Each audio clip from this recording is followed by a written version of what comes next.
मन की निर्मलता क्या है? भगवान कहते हैं कि निर्मल मन जन शो में ही पावा, मोहि कपट छल छिद्र न भावा। जब हम भगवान को पुकारते हैं तो उस पुकार के पीछे उद्देश्य क्या है? अगर वो प्रेम की पुकार है तो वो निर्मल है, और अगर हम भगवान के अलावा कुछ मांगते हैं तो भगवान वो वस्तु दे तो देंगे, हमें वस्तु की उपलब्धि हो जाएगी, पर भगवान ये समझेंगे कि ये मुझे नहीं चाहता, ये वस्तु का प्रेमी है। और यही भगवान के साथ कुटिलता है। जैसे हम अपने मित्र को पुकारें, वो आ जाए और उससे कहें कि तुम्हारी इस वस्तु की जरूरत है, तो वो क्या समझेगा? वो यही समझेगा कि इसके प्रेम में कमी है। तो जो हमारी पुकार है भगवान की, जब हम भगवान को पाने के लिए ही भगवान को पुकारते हैं, इसमें बुराई नहीं है कि पहले हम भगवान से वस्तु मांगे। प्रारंभ में कोई इस स्थिति में नहीं पहुंच सकता। प्रारंभ में तो कामना होती ही है, लेकिन धीरे धीरे धीरे धीरे हमारा प्रेम शुद्ध होता जाए और शुद्ध होकर के कामना छूट जाए और केवल भगवान की पुकार रह जाए।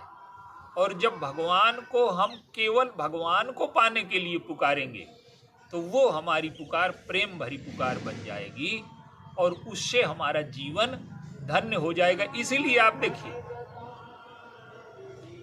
जो हमारे जीवन में कभी कभी क्या होता है कि सत्कर्म का अहंकार आ जाता है कि हम बड़े ज्ञानी हैं।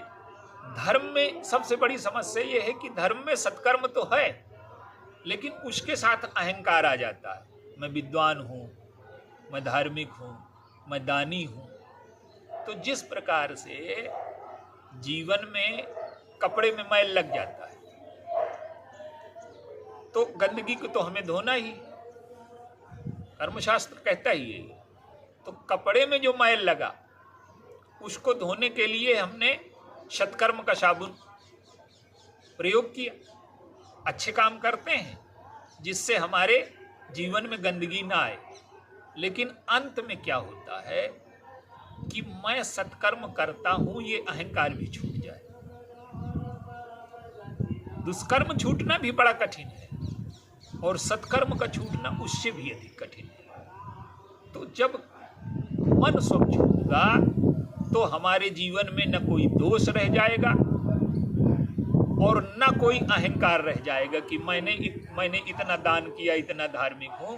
तो हमारे मन की निर्मलता ये है कि हमारे जीवन का अहंकार चला जाए, और दूसरा, हम कामना के लिए भगवान को न पुकारें। जब ये चीजें हमारे जीवन में आ जाती है तो हमारी सच्ची पुकार बन जाती है और वो हमें ईश्वर की उपलब्धि करा देती है, जीवन की पूर्णता की उपलब्धि करा देती है। हमारे जीवन में तृप्ति, संतोष, आनंद और प्रसन्नता आ जाती है। यही जीवन का लक्ष्य। बोलिए सिया बता।